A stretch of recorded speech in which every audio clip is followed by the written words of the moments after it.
नहमदुहु व नसल्ली अला रसूलिहिल करीम बिस्मिल्लाहिर्रहमानिर्रहीम। मेरे काबिल एहतराम बुजुर्गों, भाई और दोस्तों, आज की हमारी इस वीडियो का उन्वान बड़ा अहम है। कोई शख्स ख्वाब के अंदर जलजला देखता है तो उसकी क्या ताबीर है। मुख्तलिफ सूरतों के अंदर मेरे दोस्तों जलजले के मुताल्लिक ख्वाब और उनकी ताबीरें आज की इस मुख्तसर सी वीडियो के अंदर मेरे दोस्तों मैं आपके सामने रखूंगा। इंशाअल्लाह आपको अगर कोई भी आपका ख्वाब जलजले के मुताल्लिक है तो आपको अपने ख्वाब की ताबीर इसमें ज़रूर मिल जाएगी। अगर मेरे दोस्तों इसके अलावा कोई आपका ख्वाब हो और आप उसकी ताबीर जानना चाहते हो तो मेरे दोस्तों आप हमारे साथ जुड़ जाएं, हमारे चैनल को सब्सक्राइब कर दें और कमेंट्स के जरिए मेरे दोस्तों आप अपना ख्वाब हो या कोई भी आपका सवाल हो हमारे साथ शेयर कर सकते हो। इंशाल्लाह हम कोशिश करेंगे कि ज़रूर आपके कमेंट्स का आपको रिप्लाई करें। तो मेरे दोस्तों हम अपनी वीडियो को आगे बढ़ाते हैं।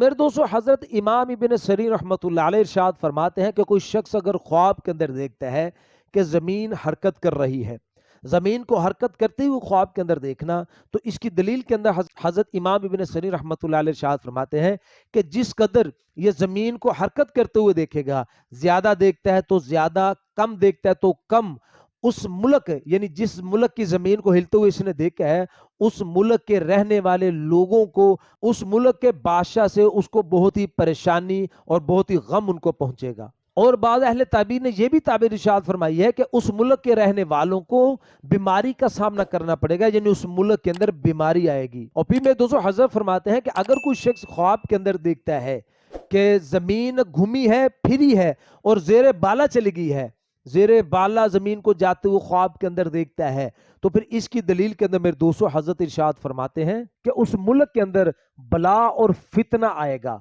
मेरे दोस्तों हजरत इब्राहिम करमानी रहमतुल्लाह अलैह इरशाद फरमाते हैं कि कोई शख्स अगर ख्वाब के अंदर देखता है कि जमीन हिली है, यानी जैसे जलजला आता है, जलजला आया है, जमीन हिली है और आधी दुनिया गर्क हो गई, आधी जमीन गर्क हो गई है, तो फिर इसकी दलील के अंदर मेरे दोस्तों हजरत इब्राहिम करमानी रहमतुल्लाह अलैह इरशाद फरमाते हैं कि उस मुल्क के अंदर एक बादशाह आएगा जो उस मुल्क के रहने वालों को अजाब देगा। मेरे दोस्तों हजरत इमाम जाफर सादिक रहमतुल्लाह अलैह इरशाद फरमाते हैं कि ख्वाब के अंदर जलजले का देखना, जमीन का हिलते हुए देखना या गर्क होते हुए देखना, तो इसकी ताबीर हजरत इमाम जाफर सादिक रहमतुल्लाह अलैह इरशाद फरमाते हैं कि इसकी ताबीर बादशाह के जुल्म के साथ है, यानी बादशाह लोगों को, वहां के रहने वाले लोगों को मुसीबत देगा, परेशानी देगा, गम देगा। तो मेरे दोस्तों ये तो मुख्तसर से ख्वाब जलजले के मुताल्लिक और उनकी ताबीरें जो आज की इस वीडियो के अंदर मैंने आपके सामने रखी है। उम्मीद है मेरे दोस्तों आपको अपने ख्वाब की ताबीर इसमें समझ आ गई होगी। अगर मेरे दोस्तों किसी और ख्वाब की ताबीर आप जानना चाहते हो तो मेरे दोस्तों आप हमारे साथ जुड़ जाएं, हमारे चैनल को सब्सक्राइब कर दें और कमेंट्स के जरिए मेरे दोस्तों आप अपना ख्वाब हमारे साथ शेयर कर सकते हो। मिलते हैं इंशाल्लाह अगली वीडियो में। अपना ख्याल रखिएगा। अस्सलामु अलैकुम रहमतुल्लाहि व बरकातुहू।